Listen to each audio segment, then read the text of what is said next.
Lámpara es a mis pies tu palabra y una luz para mi camino, escribió el salmista, para recordarnos para siempre la promesa y la seguridad de vidas bendecidas, reavivadas, transformadas, cada vez que entramos en contacto con la palabra de Dios. Hoy nos detenemos en el Evangelio según San Lucas, capítulo 9, pero lo hacemos con un espíritu de oración. Padre nuestro que estás en los cielos, te pedimos que nos bendigas al meditar en tu palabra. Lo pedimos y agradecemos en el nombre de Jesús. Amén. El capítulo 9 del libro de Lucas nos introduce el tercer viaje misionero y el envío que Jesús hace de aquellos 12 discípulos a quienes les confió una misión. Habiendo reunido a los 12, Jesús le dio poder, autoridad, versículo 1, para expulsar a todos los demonios, para sanar enfermedades. Y entonces los envió a predicar el reino de Dios y a sanar a los enfermos. Les dio el poder, les dio una misión. Desde el versículo 13 en adelante les dio una estrategia. No lleven nada por el camino, ni bastón, ni bolsa, ni pan. Vivan de la solidaridad de la gente. No vivan por las cosas, vivan para la gente. Y también les dijo cuál sería el resultado. Y así que partieron, versículo 6, y fueron por todas partes del pueblo, en pueblo, predicando el Evangelio y sanando a la gente. Herodes, cuando escuchó lo que le contaban, quedó perplejo, porque se parece que Juan está predicando de nuevo. Pero no puede ser que Juan haya resucitado. Otros decían que se había aparecido Elías o que había resucitado alguno de los antiguos profetas. Pero Herodes dijo, a Juan mandé que le cortaran la cabeza, así que no puede ser Juan. Y Herodes tenía muchas ganas de ver a Jesús y recién lo pudo ver en el juicio, ya demasiado tarde, porque no alcanza con tener ganas, hay que tener la intencionalidad. Por eso dice en la última parte del versículo 9, y procuraba verlo, pero no alcanza con procurar. Tenemos que tener la intencionalidad de verlo y encontrarnos con Él. Entonces yo me pregunto, ¿y nosotros tenemos la intención, procuramos o nos encontramos con el Señor? O como Herodes nos vamos a encontrar con Él recién en el juicio. Desde el versículo 10 en adelante nos encontramos con la alimentación de los 5.000. Y esta alimentación de los 5.000 nos contesta una pregunta, si acaso hay que evangelizar a todos. Y Jesús multiplicó y dio de comer a aquellos.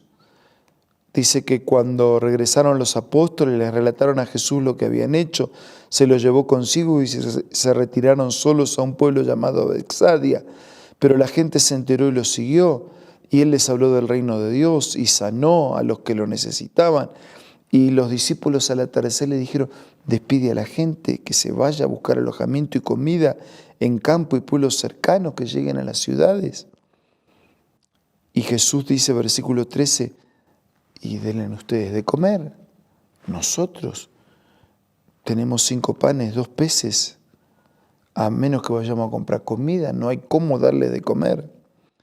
Hay por lo menos 5.000 hombres. Así que la multitud era más todavía. Jesús dijo que se sienten en grupos como de 50. Así lo hicieron. Entonces tomó los 5 panes, los 2 pescados, miró al cielo, los bendijo, los partió, le dio a los discípulos para que lo repartieran. Todos comieron hasta quedar satisfechos y de los pedazos que sobraron se recogieron 12 canastas. ¿A cuántos hay que dar de comer? A todos. ¿El pan hay que distribuirlo a cuántos? a todos. Nuestras fuerzas pueden ser escasísimas. Pon tu poco en las manos del Señor y Él hace el milagro. Desde el versículo 18 en adelante nos encontramos con la confesión de Pedro. Un día cuando Jesús estaba orando, los discípulos le preguntaron, ¿qué dice la gente que soy yo? Una pregunta sobre la identidad. Y bueno, unos dicen Juan el Bautista, Elías, un antiguo profeta. Eso dice la gente. ¿Y ustedes? ¿Qué dicen? ¿Quién soy yo? Y Pedro contestó, el Cristo de Dios. Y Jesús les ordenó terminantemente que no dijeran esto a nadie. Y Él les dijo, el Hijo del Hombre tiene que sufrir muchas cosas, ser rechazado por los ancianos, los jefes de los sacerdotes, los maestros. Es necesario que lo maten y que resucite al tercer día. Jesús estaba anunciando su muerte, es que ellos todavía no creían. Y ahora estaba por poner delante de ellos el precio del discipulado. Si alguien quiere ser mi discípulo, que se niegue a sí mismo, que lleve su cruz, que me siga. Porque el que quiera salvar su vida la perderá, pero el que la pierda por mi causa la salvará. ¿De qué le sirve a uno ganar el mundo entero si se pierde o se destruye a sí mismo? Si alguien se avergüenza de mí y de mis palabras, el Hijo del Hombre se avergonzará de él cuando venga en su gloria y en la gloria del Padre y de los santos ángeles. Además les aseguro que algunos de los que aquí presentes no sufrirán la muerte sin antes haber visto el reino de Dios. Seguir al Señor, siempre hay un precio para pagar, pero la recompensa y el resultado es mucho más que el precio pagado. Verán el reino de Dios.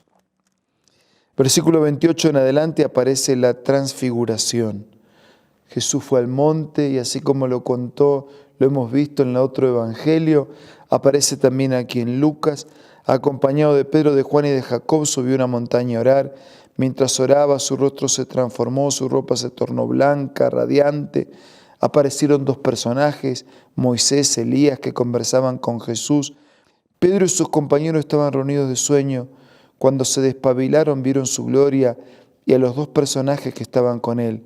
Y mientras se apartaban de Jesús, Pedro, sin saber lo que estaba diciendo, propuso, Maestro, podemos levantar aquí 3 albergues, 3 casas, una para ti, otro para Moisés y otro para Elías. Estaba hablando todavía cuando apareció una nube que los envolvió, de modo que se asustaron y se escuchó una voz de la nube que decía, este es mi Hijo, escúchenlo. Después de oír la voz, Jesús quedó solo y los discípulos guardaron esto en secreto y por algún tiempo a nadie contaron nada de lo que habían visto. Jesús estaba mostrando su gloria en la presencia de Elías y en la presencia de Moisés. Moisés había muerto pero había resucitado y Elías, sin morir, estaba en el cielo junto con Moisés, los dos, y lo acompañaron en ese momento de glorificación, preparándolo para su muerte. Y aquellos discípulos a los que el Señor había hablado del costo del discipulado eran también los que habían de pasar por martirios. Pedro iba a morir crucificado, Juan y Jacobo iban a morir como mártires. Los 3 dieron su vida por causa del Evangelio. Del versículo 37 en adelante, Jesús sana a un muchacho endemoniado. Ese muchacho que los discípulos no pudieron sanar. Y para quien Jesús dijo, ustedes, versículo 41, son una generación incrédula y perversa. ¿Hasta cuándo tendré que estar con ustedes? Le acercaron a aquel muchacho y él lo sanó. Ese Jesús que insiste que iba a ser entregado para morir. Versículo 44, presten mucha atención a lo que les voy a decir. El Hijo del Hombre va a ser entregado en manos de los hombres. Desde versículo 46 en adelante, se nos contesta la pregunta, ¿quién va a ser el más importante? ¿Cómo es que aquellos discípulos que estaban tan cerca de Jesús, viendo su humildad, su entrega, su amor, podían discutir quién era el más importante? Surgió entre los discípulos la discusión quién de ellos sería el más importante. Como Jesús sabía bien lo que pensaban, tomó un niño. Versículo 48, el que recibe en mi nombre a este niño, me recibe a mí, el que me recibe a mí, recibe al que me envió.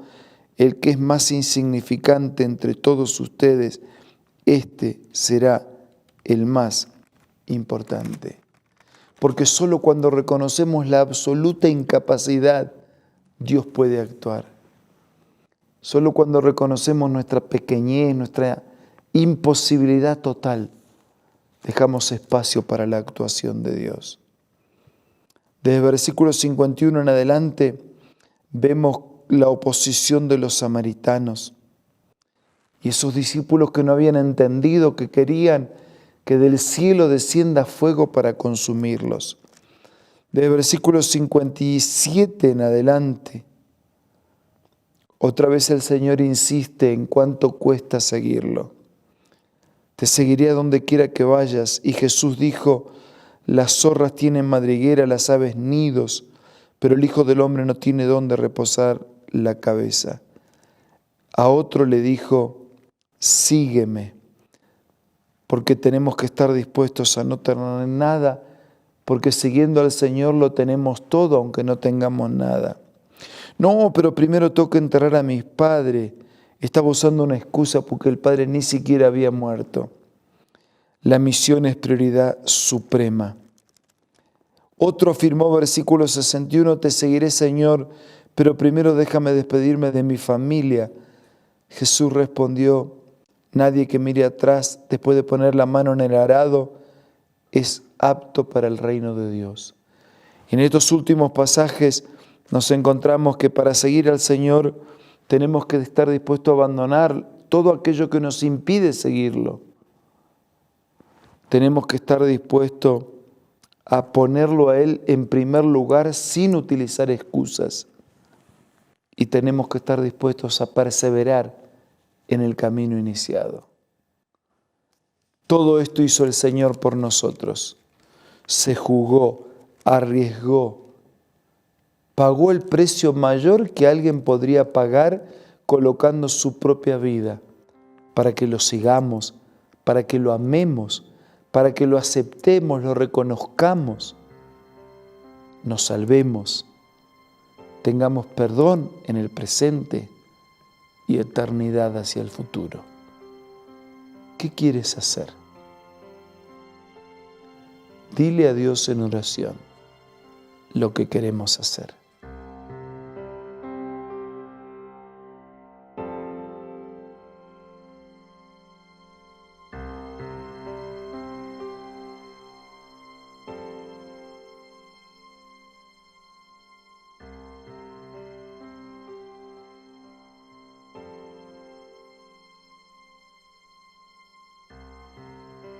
Señor, estamos tan impresionados por tu amor y por el costo del sacrificio de seguir dando tu vida, tu enseñanza, tu persona. Bendícenos y bendice a todos nuestros amigos. Te lo pido y te lo agradezco todo en el nombre de Jesús. Amén. Muchas gracias por su compañía de hoy. Nos reencontramos mañana para seguir siendo reavivados por la palabra del Señor.